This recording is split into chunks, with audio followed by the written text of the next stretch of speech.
have a creak, and we're gonna fix it.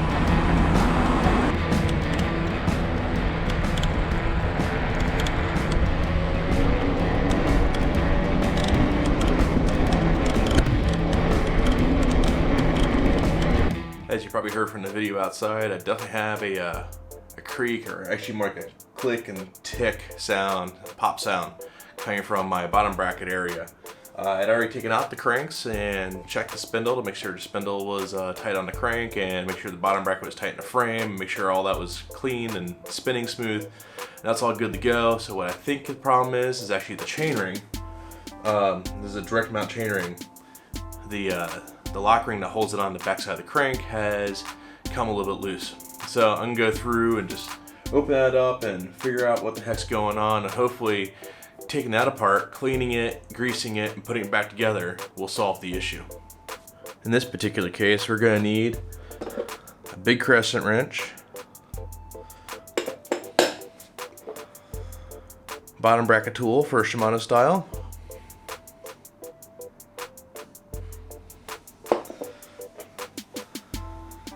an 8mm Allen key, and a tub of grease. Let's get started. First thing you gotta do is get the crank arm off. So one thing a lot of people don't realize is that you make sure you get the crank all the way into the key, or the key all the way into, because if you don't, what will happen is you actually might walk out the Allen key and cause it to strip out the bolt in the crank, making it almost impossible to get it off. There's two different methods. What I like people do will be like this. Just press down. And it's gonna be easier said than done, because these bolts have to be really tight.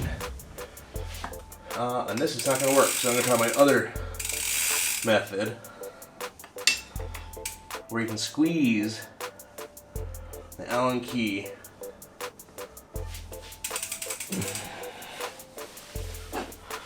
along with the crank arm to get it to come off.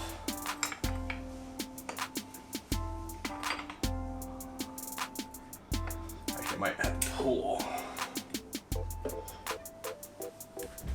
Yeah, that worked. You can also, if it's over here better, you can squeeze it. If it's over here more better, you can pull it. It allows you to get a lot more leverage and trying to push down on the opposite side like I showed at the beginning.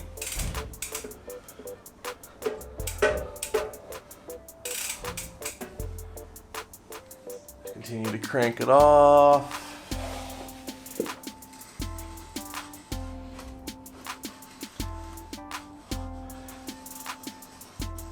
Because I want to be lazy and not take off the chain guide, I'm just gonna have to keep on pushing the spindle over. So the lock ring I'm talking about is this guy right here, and it is filthy. Hopefully I find out that's loose, and that'll solve my problem. Then put that in there.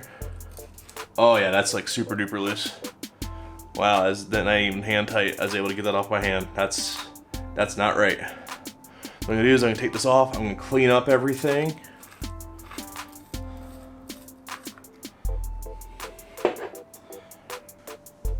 Remove the chainring off the crank arm. And clean it all up.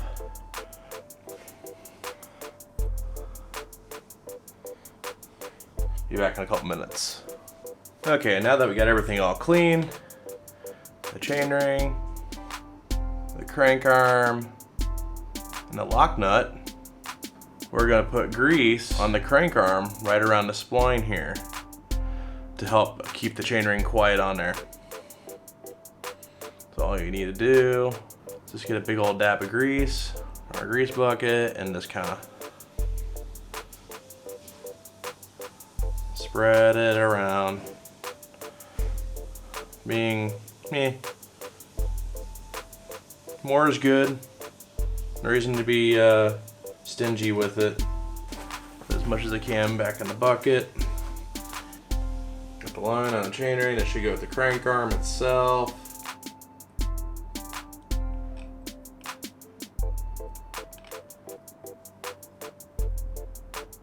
Yep.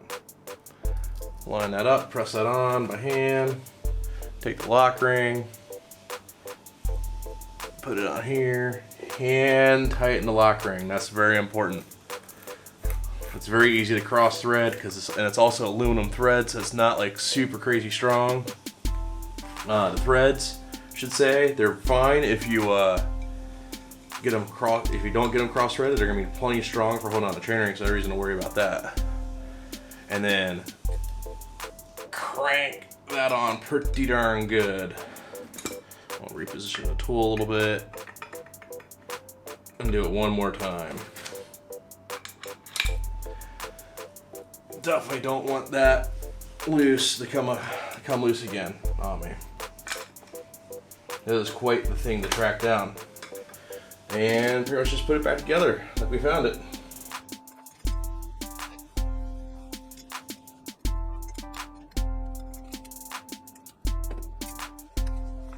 There. Good turn.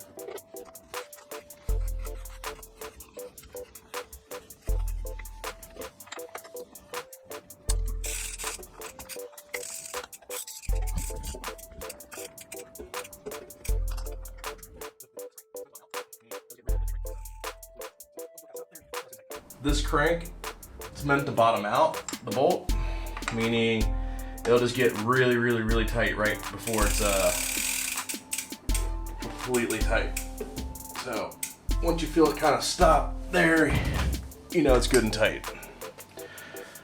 Yes, there is technically a torque on this of 50 Newton meters or 37 foot-pounds, but this works every time, and it pretty much just gets you to exactly that point of knowing that you've bottomed out the bolt to make sure the crank is all the way onto the spindle. Now to go for a test ride and make sure it works.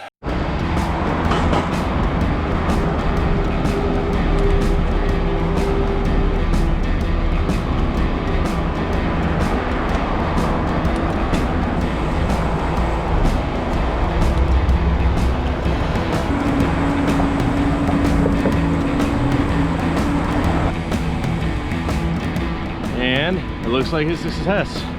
No more creaking or popping or clicking.